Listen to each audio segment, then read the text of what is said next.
आज हम लोग स्टार्ट कर रहे हैं सॉल्यूशन एंड कोलिगेटिव प्रॉपर्टीज़ में कोलिगेटिव प्रॉपर्टी नंबर 2। पहला colligative property relative lowering in vapour pressure complete हो चुका था। सेकेंड कोलिगेटिव प्रॉपर्टी स्टार्ट करने जा रहे हैं जिसका नाम है elevation in boiling point.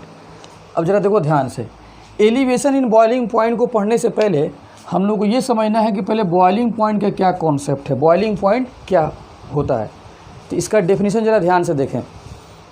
Boiling point क्या है? सबसे पहली बात कि एक टेम्परेचर है, तो the temperature at which vapour pressure of liquid, किसी लिक्विड का ही बॉइलिंग पॉइंट होता है।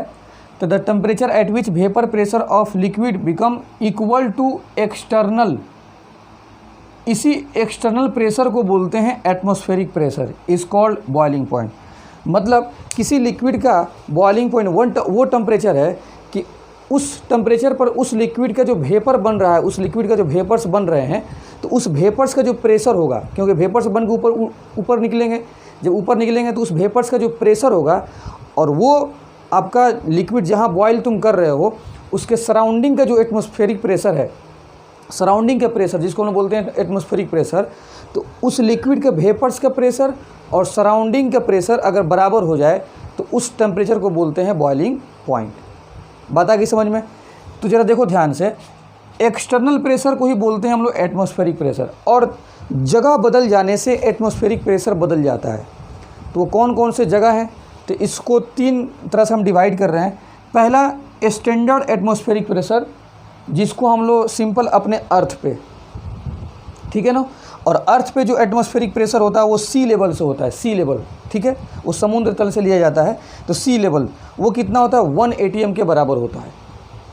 और एक जगह बदलता है माउंट एवरेस्ट पर, मतलब टॉप माउंट एवरेस्ट पर अगर जाते हैं, टॉप मतलब अर्थ से हाई पोजीशन, मतलब हाइट बढ़ाते हैं आप, टॉप पे जाते हैं, अर्थ से अगर हाइट बढ़ता है अर्थ सरफेस से तो प्रेशर घटता है।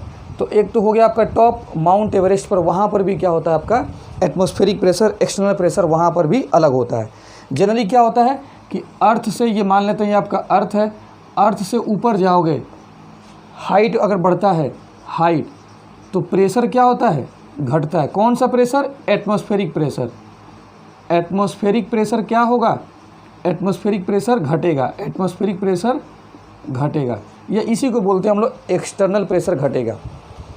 तो आप जानते हैं कि टॉप ऑफ माउंट एवरेस्ट पर एटमॉस्फेरिक प्रेशर घटता है, मतलब 1 ATM तो आपका ये अर्थ पे हो गया, सी लेवल पर हो गया, सी लेवल पर, जिसको हम लोग बोलते हैं स्टैंडर्ड एटमॉस्फेरिक प्रेशर। तो यहाँ से जब ऊपर जाओगे, टॉप ऑफ माउंट एवरेस्ट पर जाओगे, तो वहाँ पे तो एटमॉस्फेरिक प्रेशर घटेगा, 1 से छोटा मिलेगा। और एक जगह होता है आपका प्रेशर कुकर। प्रेशर कुकर में भी एक नया एक्सटर्नल प्रेशर डेवलप होता है, हालांकि ये भी अर्थ पे ही होता है। तो यहाँ पे नया एक एक्सटर्नल प्रेशर ये डेवलप कराता है, एटमॉस्फेरिक प्रेशर डेवलप कराता है। तो सबसे ज़्यादा जो एटमॉस्फेरिक प्रेशर का ऑर्डर है, एटमॉस्फेरिक प्रेशर का जो ऑर्डर है सबसे ज़्यादा होता है, सबसे कम होता है टॉप ऑफ माउंट एवरेस्ट, ठीक है। फिर होता है आपका 1 ATM, मतलब सी लेवल, 1 ATM क्या हो गया आपका, सी लेवल एक्सटर्नल प्रेशर हो गया। फिर उसके बाद से होता है आपका प्रेशर कुकर। तो सबसे ज़्यादा प्रेशर कुकर ज़्यादा वैल्यू क्रिएट करता है, सराउंडिंग प्रेशर डेवलप कराता है प्रेशर कुकर।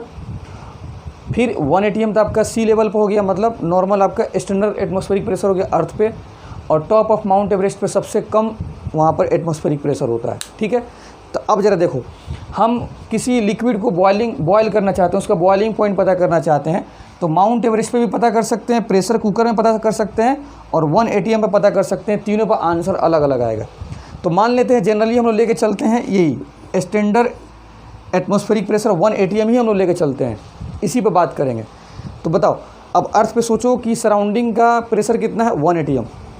अब वाटर को बॉयल कर रहे हैं, तो वाटर वेपर बनेगा, जब टेम्परेचर दोगे तो वेपर बनेगा, जब वेपर बनेगा तो उसके वेपर्स निकलेंगे। अब उसका प्रेशर भी होगा वेपर्स का, कुछ प्रेशर के साथ निकलेंगे। तो अगर वेपर का प्रेशर और 1 ATM जो प्रेशर लग रहा है सराउंडिंग से, एक्सटर्नल प्रेशर 1 ATM जो है वो बराबर हो जाएगा, तो जिस टेम्परेचर पर बराबर होगा उस टेम्परेचर को बोलते हैं बॉइलिंग पॉइंट। क्योंकि मान लेते हैं शुरुआत में वेपर्स निकलेगा तो उसका प्रेशर भी कम होगा। और जैसे जैसे टेम्परेचर बढ़ाओगे वेपर्स बढ़ेगा, तो वेपर्स का प्रेशर बढ़ेगा। तो जिस टेम्परेचर को तुम बढ़ाकर, जहाँ पर तुम लेकर आए हो टेम्परेचर को बढ़ाकर, और जितना प्रेशर बढ़ा है अब बढ़ कर 1 ATM के बराबर हो गया है, तो उसी टेम्परेचर को बोलते हैं बॉइलिंग पॉइंट। लेकिन तुम माउंट एवरेस्ट पर भी पता कर सकते हो, यहाँ का प्रेशर कम होता है, और प्रेशर कुकर में पता कर सकते हो। लेकिन एक और बात है, 1 ATM सराउंडिंग जो आपका प्रेशर है, एटमॉस्फेरिक प्रेशर 1 ATM पर अगर तुम किसी लिक्विड का बॉइलिंग पॉइंट पता करोगे, तो वो बॉइलिंग पॉइंट का नाम एक अलग दे दिया जाता है, जिसका नाम है नॉर्मल बॉइलिंग पॉइंट। क्या नाम है? Normal boiling point. तो इसको भी मैं लिखवा देता हूँ, पहले इसको अच्छे तरीके से नोट कर ले। नॉर्मल बॉइलिंग पॉइंट कुछ नहीं है, नॉर्मल बॉइलिंग पॉइंट जो है आपका सिंपल ये बॉइलिंग पॉइंट ही है। तो the temperature at which vapor pressure of a liquid becomes equal to the external pressure, इसी को क्या बोलते हैं? एटमॉस्फेरिक प्रेशर कितना? becomes equal to external pressure 1 ATM। जब किसी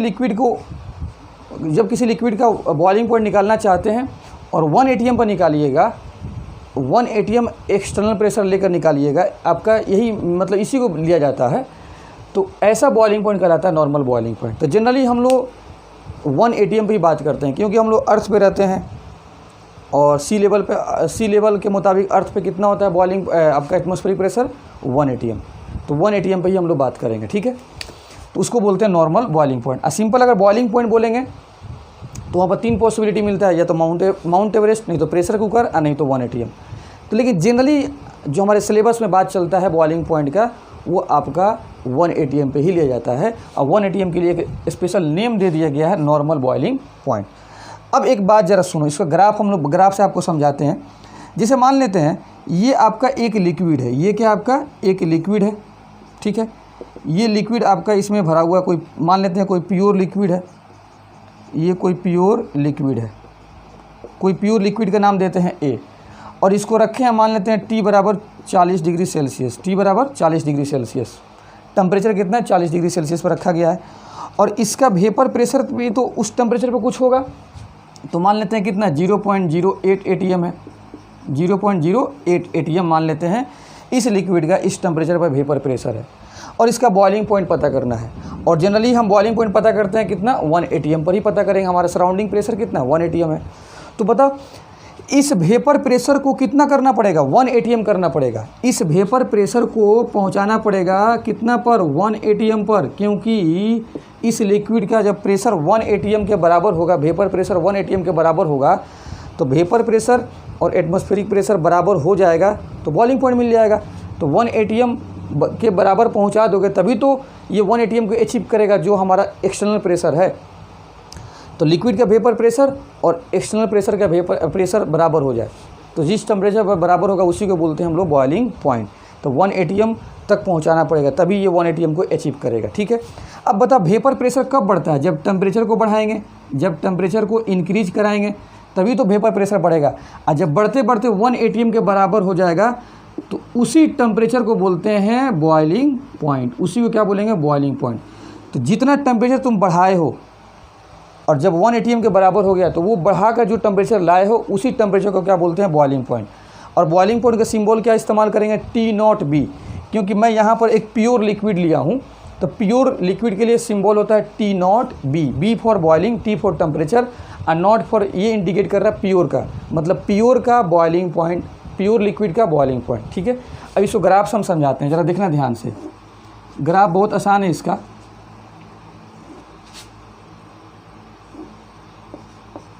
वाई एक्सिस पे मैं ले लिया वेपर प्रेशर, और एक्स एक्सिस पे मैं ले लेता हूँ टेम्परेचर। और बताइए हमारे पास एक्सटर्नल प्रेशर कितना है? 1 ATM। कितना है जी? 1 ATM। सराउंडिंग प्रेशर कितना होता है हमारा? 1 ATM। अब इस लिक्विड का बॉइलिंग पॉइंट का ग्राफ ड्रॉ करना है। अब तुम बताओ कि T बराबर 40 डिग्री सेल्सियस में लिया था, यहाँ पर कुछ ना कुछ इसका वेपर प्रेशर था, तो मान लेते हैं कि टेम्परेचर जीरो हो गया, यहाँ पर कुछ ना कुछ 40 डिग्री, मान लेते हैं यहाँ पर 40 डिग्री होगा, तो यहाँ पर कुछ ना कुछ इसका वेपर प्रेशर है, मान लेते हैं ये वेपर प्रेशर है, ठीक है। ये आपका वेपर प्रेशर है। तो ये 40 डिग्री सेल्सियस पर वेपर प्रेशर आपका इतना है। यहाँ पर देखो यही एक्सिस है वेपर प्रेशर का, तो यहाँ पर 0.08 हो जाएगा। खैर अब बताओ, अगर इस लिक्विड के इस वेपर प्रेशर को 1 atm के पास पहुँचा देंगे तो वहाँ पर बॉइलिंग पॉइंट मिल जाएगा। तो 1 atm के पास पहुँचाने के लिए टेम्परेचर बढ़ाना पड़ेगा। तो टेम्परेचर जैसे बढ़ेगा तो वेपर प्रेशर बढ़ेगा, और जब इस लिक्विड का वेपर प्रेशर बढ़ते बढ़ते बढ़ते जब इस 1 atm के बराबर हो जाएगा तो इसी के जो कॉरस्पॉन्डिंग टेम्परेचर है जिस पे बराबर हुआ है, यहीं पर देखो बराबर हुआ है इसी टेम्परेचर पर, इसी टेम्परेचर को बोलते हैं बॉइलिंग पॉइंट, मतलब T0B। उस प्योर लिक्विड का ये बॉइलिंग पॉइंट हो जाएगा। तो यही ग्राफ होता है, ठीक है। तो बॉइलिंग पॉइंट का ग्राफ अगर ड्रॉ करना है तो यही ग्राफ होता है। ये किसका ग्राफ हो गया? प्योर लिक्विड ए का, प्योर लिक्विड ए का ग्राफ हो गया। किस लिए ग्राफ हो गया? किसके लिए? बॉइलिंग पॉइंट के लिए। तो वेपर प्रेशर टेम्परेचर में ये प्योर लिक्विड का ग्राफ हो गया। कोई दिक्कत? तो यहाँ सब लॉजिक निकाल सकते हैं। किसी भी लिक्विड का बॉइलिंग पॉइंट पर, किसी लिक्विड के बॉइलिंग पॉइंट पर वेपर प्रेशर कितना होता है?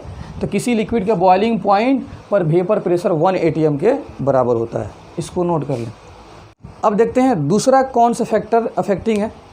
तो नेचर ऑफ लिक्विड्स, लिक्विड्स के नेचर बदल जाने से भी बॉइलिंग पॉइंट बदल जाता है। अच्छा, लिक्विड के नेचर बदलने से वेपर प्रेशर लिक्विड के क्या हो जाएंगे? अलग अलग हो जाएंगे, डिफरेंट वेपर प्रेशर। जैसे तुम देख लो ध्यान से, मान लेते हैं ये एक कंटेनर है, इस कंटेनर में आपका लिक्विड है H2O। क्या है जी? आपका H2O मान लेते हैं। ये एक कंटेनर है, यहाँ पे आपका लिक्विड रखा हुआ है इथाइल अल्कोहल C2H5OH, और यहाँ पर एक कंटेनर है, इसमें एक लिक्विड है ईथर मान लेते हैं CH3OCH3 ईथर है। तो आप जानते हैं कि फोर्स ऑफ एट्रैक्शन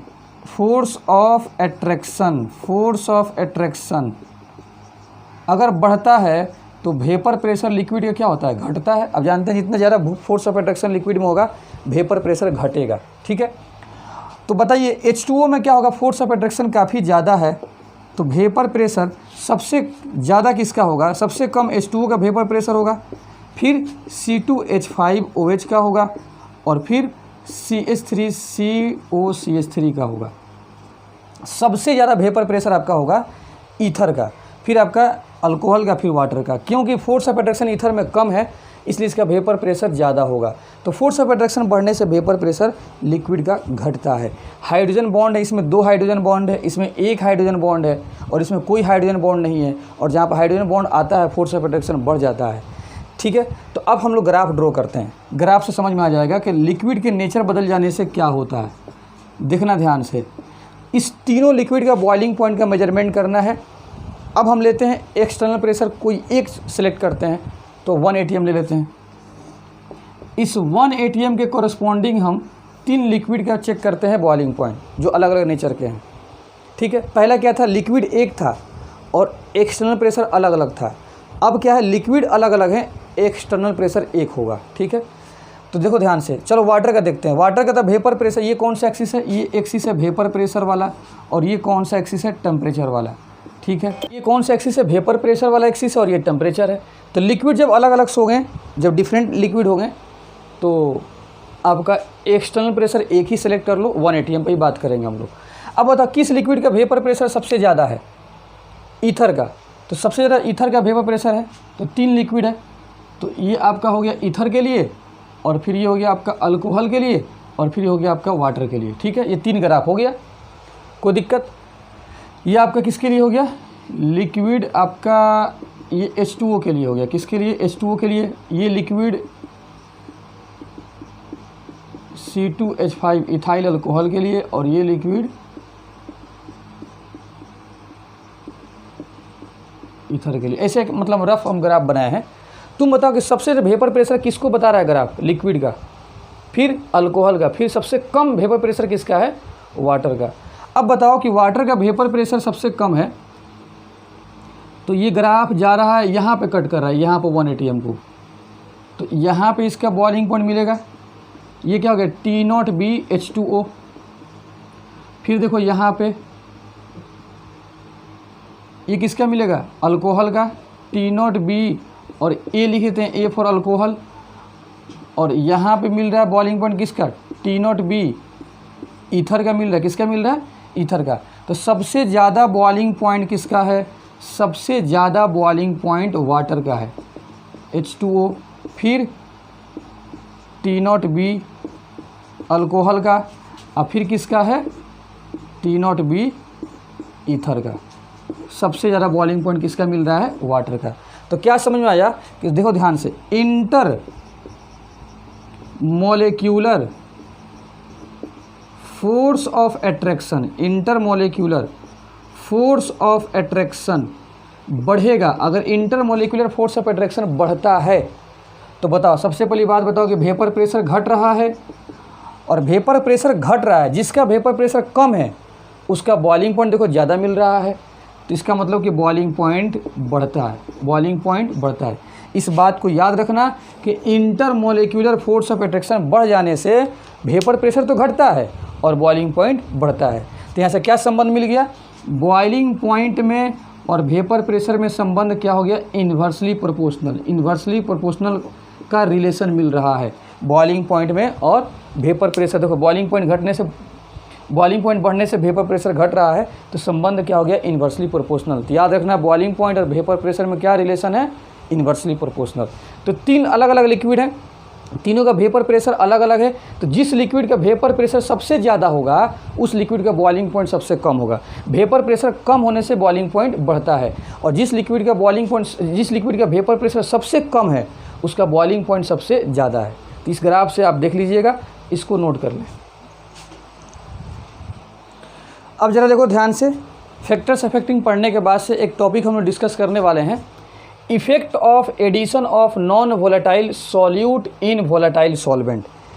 पहला कोलिगेटिव प्रॉपर्टी जो हम लोग पढ़े थे रॉल्स लॉ, तो रॉल्स लॉ को भी डिस्कस करने के लिए हम लोग नॉन वोलेटाइल सॉल्यूट को वोलेटाइल सॉल्वेंट में मिलाए थे, और फिर वहाँ पे हम लोग इफेक्ट देखे थे। तो वहीं पर आ गया था आपका RLVP, पहला colligative property. Elevation in boiling point पहला कोलिगेटिव, बॉइलिंग पॉइंट आपका कोलिगेटिव प्रॉपर्टी नहीं है, एलिवेशन इन बॉइलिंग पॉइंट आपका कोलिगेटिव प्रॉपर्टी है। अब तक तो हम लोग बॉइलिंग पॉइंट को समझे हैं, अब समझने जा रहे हैं एलिवेशन इन बॉइलिंग पॉइंट, मतलब कोलिगेटिव प्रॉपर्टी जो एक्चुअल उसको समझने जा रहे हैं। इसको समझने के लिए फिर वही सॉल्यूशन बनाएंगे जो RLVP में हम लोग बनाए थे। क्या? Effect of addition of non volatile solute in volatile solvent, मतलब सॉल्यूट कैसा है? सॉलिड है, और सॉल्वेंट कैसा है? लिक्विड है। तो इस टाइप के सॉल्यूशन पर ही हम लोग कोलिगेटिव प्रॉपर्टी का चर्चा करते हैं, वो सब तो मैं शुरू में बता चुका हूँ। अब ज़रा देखना ध्यान से, ये एक कंटेनर है, इस कंटेनर में आपका कोई प्योर लिक्विड ए रखा हुआ है, pure liquid A, pure liquid A है मान लेते हैं। तो ये सॉल्वेंट हो जाएगा ना जी, लिक्विड फॉर्म में जो होगा वो सॉल्वेंट हो गया। इसी को बोलते हैं वोलाटाइल। क्या बोलते हैं? वोलाटाइल। और प्योर लिक्विड है तो इसका अपना बॉइलिंग पॉइंट कुछ ना कुछ होगा, तो बॉइलिंग पॉइंट हो गया T0B, क्योंकि प्योर लिक्विड का बॉइलिंग पॉइंट का सिंबल T0B होता है। और इसमें मैं क्या कराता हूँ? Addition, addition, addition of non volatile, addition of non volatile solute, और इसका नाम मैं B लिख देता हूँ। तो क्या होगा? सॉल्यूशन बनेगा। ज़रा एकदम ध्यान से देखना। अब बताओ, इसमें, इसी में मैं मिलाया हूँ, इसी में, तो अब यहाँ पर क्या आ गया? A+B आ गया। तो ये क्या बन गया? सॉल्यूशन बन गया, जिसमें सॉल्यूट क्या है? B है। सॉल्यूट क्या है? B। और सॉल्वेंट क्या है? तो आपका सॉल्वेंट इन है जी, सॉल्वेंट आपके ये A हो जाएगा। ठीक है, कोई दिक्कत? ये बन गया आपका। कौन सा सॉल्यूशन है? Non volatile solute in volatile solvent, या इसको बोल सकते हैं सॉलिड इन लिक्विड। इस सॉल्यूशन का नाम क्या हो जाएगा? सॉलिड इन लिक्विड या नॉन वोलेटाइल इन वोलेटाइल सॉल्वेंट। और इसका भी अपना बॉइलिंग पॉइंट होगा, तो इसका बॉइलिंग पॉइंट TB मान लेते हैं। जो सॉल्यूशन का बॉइलिंग पॉइंट का सिंबल होगा वो TB होगा, अब प्योर लिक्विड का बॉइलिंग पॉइंट का सिंबल T0B होगा। अब तुम खुद देखो, सबसे पहले ये बताओ कि intermolecular, intermolecular, intermolecular force of attraction, intermolecular force of attraction, बताओ इसमें क्या होगा? मिनिमम, कम होगा यहाँ पर, और यहाँ पर क्या हो जाएगा? मैक्सिमम। क्यों मैक्सिमम हो जाएगा? इसलिए क्योंकि यहाँ पर पार्टिकल्स की संख्या बढ़ गया, A और B आ गया, तो A और B जैसे आएंगे तो आपस में फोर्स ऑफ एट्रैक्शन काफ़ी ज़्यादा लगाएंगे। ठीक है, अच्छा बताओ, जब intermolecular force of attraction minimum है तो वेपर प्रेशर बताओ क्या होगा? वेपर प्रेशर, तो तुम जानते हो inter molecular force of attraction बढ़ने से वेपर प्रेशर का मान क्या होता है, घटता है। तो यहाँ पर वेपर प्रेशर क्या हो जाएगा, मैक्सिमम हो जाएगा, और इसमें वेपर प्रेशर क्या हो जाएगा, मिनिमम हो जाएगा। कोई दिक्कत? अब बता बॉइलिंग पॉइंट क्या होगा। तो तुम जानते हो कि बॉइलिंग पॉइंट वेपर प्रेशर के घटने से बॉइलिंग पॉइंट बढ़ता है, संबंध इन्वर्सली रिलेशन होता है, इन्वर्सली रिलेशन उसमें देखा जाता है। तो जब वेपर प्रेशर मैक्सिमम है तो बॉइलिंग पॉइंट क्या हो जाएगा, मिनिमम हो जाएगा। और यहाँ पर जब मिनिमम बॉइलिंग पॉइंट है, मिनिमम जब वेपर प्रेशर है तो यहाँ बॉइलिंग पॉइंट क्या हो जाएगा, मैक्सिमम। कहने का मतलब तुम ऐसे भी देख लिए हो, inter molecular force of attraction बढ़ने से वेपर प्रेशर घटता है और बॉइलिंग पॉइंट बढ़ता है। सेकेंड फैक्टर्स अफेक्टिंग वाले में सेकेंड पॉइंट में मैं पढ़ाया था, ठीक है। तो जरा देखो, यहाँ से यहाँ inter molecular force of attraction बढ़ा तो वेपर प्रेशर क्या हो गया, घट गया। देखो inter molecular force of attraction बढ़ रहा है, ये बढ़ रहा है, inter molecular force of attraction यहाँ से यहाँ बढ़ रहा है। तो बताओ वेपर प्रेशर क्या हो गया, घट गया, वेपर प्रेशर घट गया।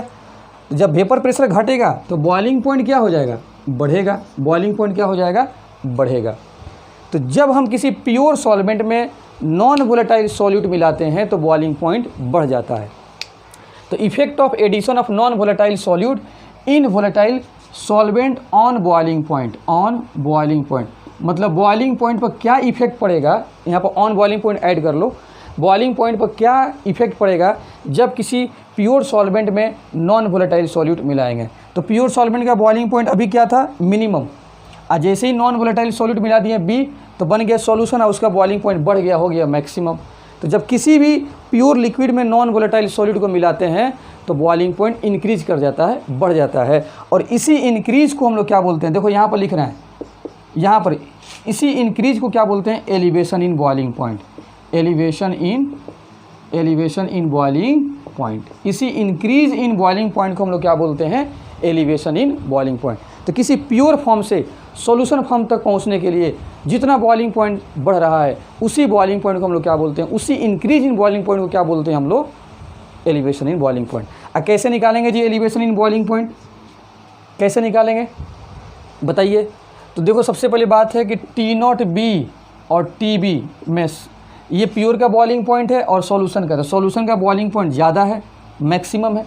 तो कैसे निकालेंगे, तो इंक्रीज निकालो, तो TB माइनस T0B, मतलब जो बड़ा वाला है उसमें से छोटा वाले को घटा दो। जैसे मान लेते हैं, इसको ऐसे समझो, एक आदमी है, एक आदमी का सैलरी कितना है, 70,000 रुपये सैलरी था जब लॉकडाउन नहीं लगा था, उससे पहले कोरोना वायरस का जब महामारी नहीं था उससे पहले उसका सैलरी कितना था, 70,000। जैसे कोरोना वायरस आ गया उसका सैलरी हो गया कितना, 50,000। तो कितना से घटा, तो 70 में से 50 घटा दोगे, 20,000 रुपये से घट गया, ठीक है। या किसी आदमी का सैलरी कितना है 70,000 और अचानक बढ़ के 1,20,000 हो गया, तो कितना से बढ़ा, तो 1,20,000 में से 70,000 घटा दो, मतलब बड़ा में से छोटा घटाओ। तो बड़ा बॉइलिंग पॉइंट कौन है, TB, और छोटा वाला कौन है, T0B। तो जो आंसर आएगा उतने टेम्परेचर से आपका बॉइलिंग पॉइंट बढ़ गया है, किससे, प्योर लिक्विड से सॉल्यूशन तक। और इसी को सिंबल में लिखते हैं डेल्टा TB।